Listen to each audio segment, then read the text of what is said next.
കളമശ്ശേരി വെബ്കോ ഔട്ട്ലെറ്റിൽ മോഷണ ശ്രമം നടന്നു. ഇന്നലെ അർദ്ധരാത്രിക്ക് ശേഷമാണ് രണ്ടംഗ സംഘം മോഷണത്തിന് ശ്രമിച്ചത്. സമീപവാസികൾ അറിയിച്ചതിനെ തുടർന്ന് പോലീസ് എത്തിയപ്പോഴേക്കും മോഷ്ടാക്കൾ കടന്നു കളഞ്ഞു.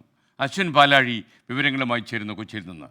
അശ്വിൻ, എന്തെങ്കിലും നഷ്ടപ്പെട്ടോ വെബ്കോയ്ക്ക്?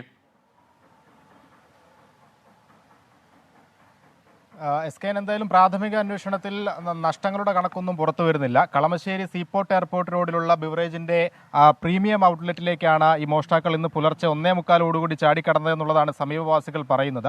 ഈ ഗ്രില്ല് ചവിട്ടിക്കടന്നതിന്റെ മുകളിലേക്ക് കയറി അവിടെയാണ് പ്രീമിയം ഔട്ട്ലെറ്റ് ഉള്ളത്. ആ പ്രീമിയം ഔട്ട്ലെറ്റിന്റെ ഷട്ടറുകൾ കട്ടറും ഒപ്പം ബ്ലേഡും ഒക്കെ ഉപയോഗിച്ച് കട്ട് ചെയ്യാൻ ശ്രമിക്കുന്ന ശബ്ദം കേട്ടുകൊണ്ടാണ് ഈ സമീപത്തുണ്ടായിരുന്ന ആളുകൾ ഇവിടേക്ക് ഓടിയെത്തുന്നത്.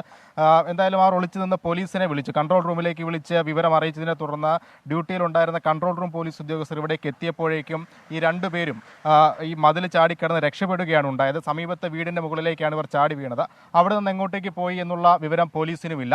എന്തായാലും പുലർച്ചെ മുതൽ തന്നെ പോലീസിന്റെ പ്രത്യേക സംഘം ഇവർക്ക് വേണ്ടിയുള്ള അന്വേഷണവും തുടങ്ങിയിട്ടുണ്ട്. നിലവിൽ ഈ പൊളിച്ചു മാറ്റാൻ ഉപയോഗിച്ച കട്ടറും ബ്ലേഡും മറ്റായുധങ്ങളുമല്ല ഉപകരണങ്ങളുമെല്ലാം പോലീസ് പിടിച്ചെടുത്തിട്ടുണ്ട്. കളമശ്ശേരി പോലീസാണ് ഈ പ്രതികൾക്ക് വേണ്ടിയുള്ള അന്വേഷണം നടത്തുന്നത്. ആരാണ് ഇതിന് പിന്നിലുള്ളത് എന്നുള്ള കാര്യത്തിൽ ഇപ്പോഴും ഒരു വ്യക്തതയില്ല. എന്തായാലും ശക്തമായി തന്നെ പോലീസിന്റെ അന്വേഷണം ഈ രണ്ടുപേർക്കുമായി തുടരുകയാണ്. ഇതുവരെ നഷ്ടപ്പെട്ടതിന്റെ കണക്കുകളൊന്നും വന്നിട്ടില്ല. അല്പസമയത്തിനുള്ളിൽ പോലീസ് സംഘം ഇവിടെ എത്തി പ്രാഥമിക തെളിവ് ശേഖരണം നടത്തും.